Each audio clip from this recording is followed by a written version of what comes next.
Introduction. Dear students, in today's topic, we are going to discuss poverty. How many of us feel saddened when we see people living in streets or family committing suicide because of lack of money to survive? Poverty is an important issue in today's world to be discussed. It means state of one's lack of certain amount of material possessions or money.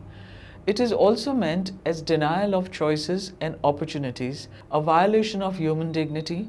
It means lack of basic capacity to participate effectively in society. Do you know the meaning of poverty?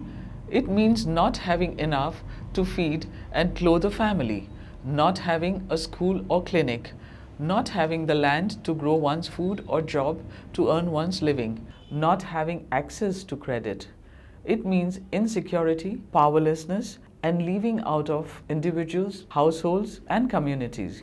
It also means leaning to violence, and it often involves in marginal or fragile environments without access to basic needs. Poverty is pronounced lack in well-being and consists of many dimensions. It includes low incomes and the inability to acquire the basic goods and services necessarily for survival with dignity.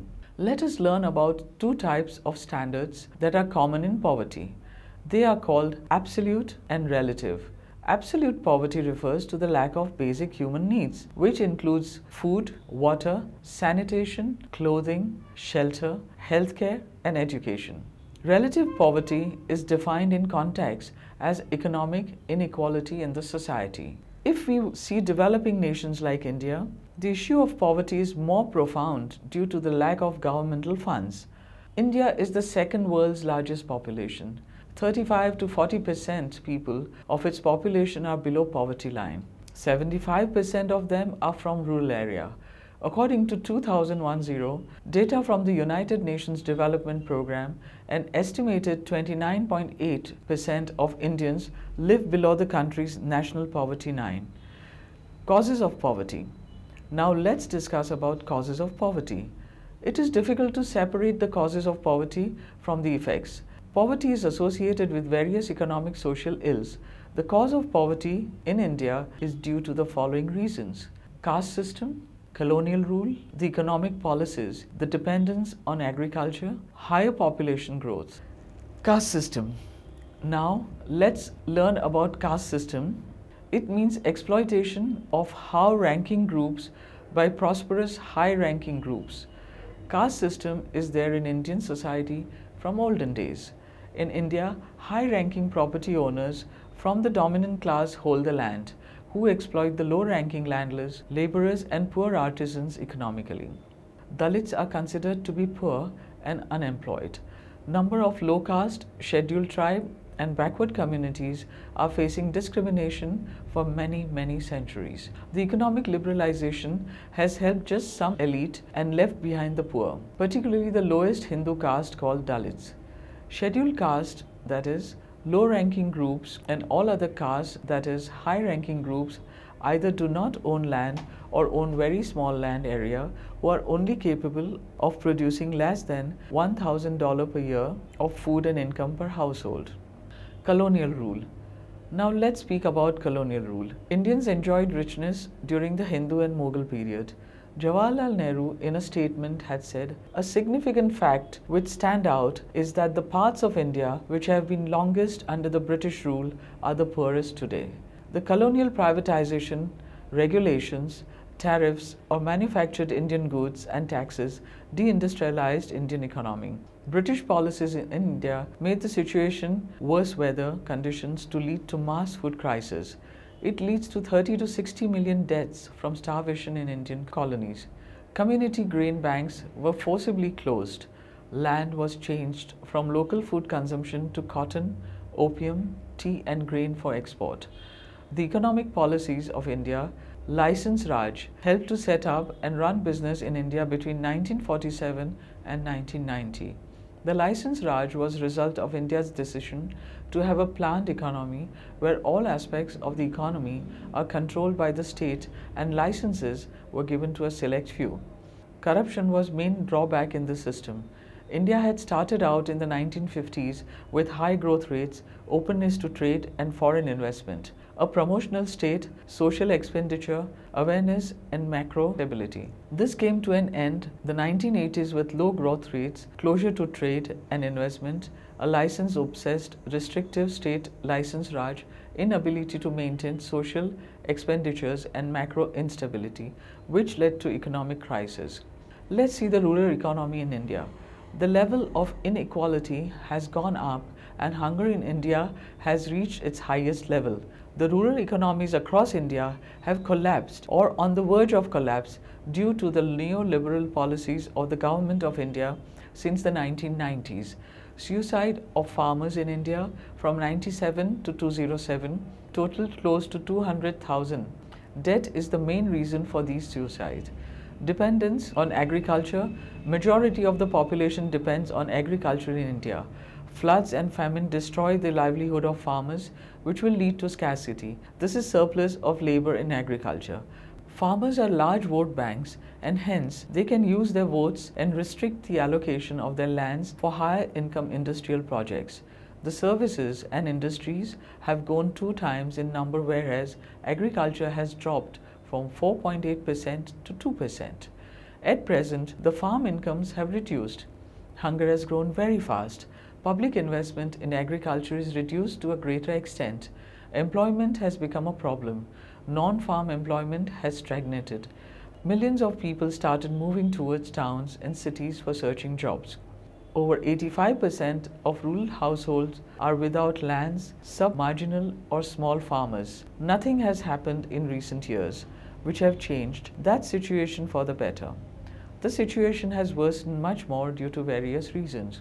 Farmers with debt committed suicide, peasant households in debt have increased in the first decade of the neoliberal economic reforms from 26% of farm households to 48.6%.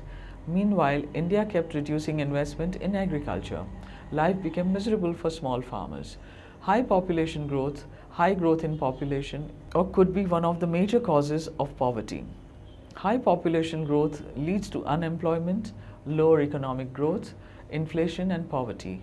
Current India's population is 1.21 billion. This is 17% of the Earth's population. India's 2011 census showed growth of 181 million people in the prior decade. During independence, India's population was only 350 million.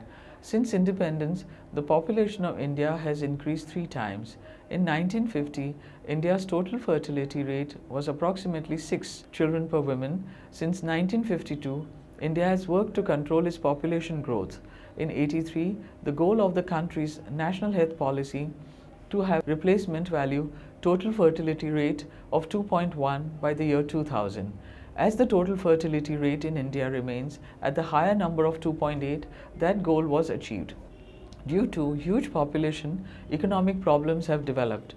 This leads to unemployment, inflation, poverty and price rise. A large section of our population lives under the poverty line. Impact of poverty. Now let's see the impact of poverty. Since 1950s, the Indian government and non-governmental organizations have initiated several programs to fight poverty, including subsidized food and other necessities. These measures have helped eliminate famines, poverty levels, and reduce illiteracy and malnutrition. Black money secretly stored of foreign aid has also contributed to the slow pace of poverty alleviation in India. Indian economy has grown steadily over the last 2 decades, but its growth has been uneven when compared to social groups, economic groups, geographic regions, and rural and urban areas with significant economic progress. 25% of the nation's population earns less than the government specified poverty threshold of 32 rupees per day. The effects of the worldwide recession in 2009 have put 200 million more Indians into poverty than there were in 2004, increasing the effective poverty rate from 27.5 to 37.2. With the rapid economic growth that India is having, it is likely that a major portion of the rural population will continue to shift their living place to cities, making the issue of urban poverty more significant. The impact of poverty is most often interrelated to that one problem gives rise to another. For example, lack of proper sanitation is a major concern for India. It is easier for diseases to spread. Hunger and lack of water make people more vulnerable to them. Effect of poverty leading to increase in crime and unemployment. Inequality in wealth causes crime. Some people have high and some people have low. Crime ranks high due to poverty. Those impoverished neighborhoods or entire cities show the same problems with uneducated adults and kids that nurture more unemployment and crime, leading to chronic, long-lasting poverty. Unemployment is a bigger factor for crime than income inequality. Low income is another cause for property-related crimes like thefts and dacoits. The impact of poverty mentioned before mean that lifelong handicaps and troubles that will be passed on from generation to another. The name just a few of these hereditary plagues: no school or education, child labor, lack of basic hygiene, and spreading of disease. Unemployment and very low income affects children's education. As for those who can actually go to school, they don't see how hard work can improve their life, as they see their parents fail at the task of every day. Unemployment is the reason for terrorist organizations. We note that most of the time terrorists come from poorer countries with high unemployment. Terrorist organizations often provide higher salaries than any other job do. Effect of poverty on children. The share of children affected by poverty has only got bigger and bigger. Moreover, children are not able to change which is happening to them. There isn't much they can do to help their families, nor should they have to. Usually from the age of 6, they will be enrolled in child labor. Nearly all possible effects of poverty have an impact of children's lives. Poor infrastructure, unemployment, lack of basic services, and income will give an impact on the lack of education. Malnutrition, violence at home and outside, child labor, diseases of all kinds, transmitted by the family or through the environment. The World Health Organization states that about 49% of the world's underweight children, 34% of the world's stunted children, and 46% of the world's wasted children live in India. Effect of poverty driving children to develop antisocial behavior. One of the effects of poverty on children's development is antisocial behavior that will act as a psychological protection against the children's hostile environment. Discrimination and social segregation often push them to more aggressiveness and less self-control. Due to this, they hide in reaction to stressful events. Having often been taken advantage of in their early childhood, they rarely come to a constructive way to deal with conflicts. When the children are growing up, these kinds of behaviors are more and more deep-rooted in their thinking and often considered unrecoverable. We need to take necessary action as early as possible to improve their living conditions. Policymakers should not think only about income, but a child's social environment also: parenting, school violence, housing, but also sanitation, uncontaminated food and water play a big role in creating new effects of poverty. Effect of poverty on women. Now let's discuss about effect of poverty on women. Everywhere in the world, women have very limited access to education for political, religious or social reasons and are sometimes forbidden to work. Gender discrimination and wage discrimination have only added misery. It's always recommended that when fighting against poverty to start with empowering women in every possible way to solve a great deal of problems. Single-parent families have made things worse. Women have become more and more helpless to their environment. They find themselves forced to feed the poverty cycle by living in poverty with their children. Women can have a great impact not only on the household income but also on the education of children and avoiding early child deaths due to bad habits, sanitation or improper food or water. Effect of poverty on health. Effect of poverty on health. A simple measure of poverty is in looking at different populations' health and life anticipation. Poorer communities fare worse than rich people, but people's health is affected not only by material poverty, it is getting affected by social elimination, mental health, but the result is the same. On average, the poor people live shorter than the rich people. It is noted that poverty is often the basic cause of malnutrition in children. malnutrition often becomes reason for diseases like diarrhea, malaria, and measles due to the lack of healthcare access, which are also linked to the problem of poverty. The United Nations had estimated that 2.1 million Indian children die before they reach 5 years every year, 4 children every minute. Malnutrition is still a problem for India. Micronutrients deficiencies alone may cost India US $2.5 billion annually. Malnutrition can lead to children affecting their school education or perform to their fullest potential. This will lead to a decrease in labor productivity, affecting India's economic growth as a whole. Lack of proper sanitation is reason for new diseases. People under poverty line lack this basic facility and suffer continued health problems. Other effect of poverty. Now we will discuss about other effects of poverty. Alcohol and substance abuse taken from kids become a very common self-destructive habit to cope with huge amounts of stress leading to misery. Crippling accidents due to insecure working environments, machinery in factories or agriculture, as well as other work hazards such as lead poisoning, pesticide poisoning, bites from wild animals due to lack of proper protection. Poor housing also leads to long-lasting cause of diseases, water and food-related diseases, simply because the poor always afford safe foods. Do you know what constitutes the major cause of poverty? It is illiteracy.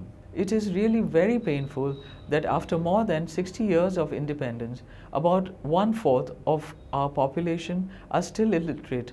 They do not know how to read. Right, illiteracy is one of the constraints which deprive one from opportunities to seek other forms of livelihood.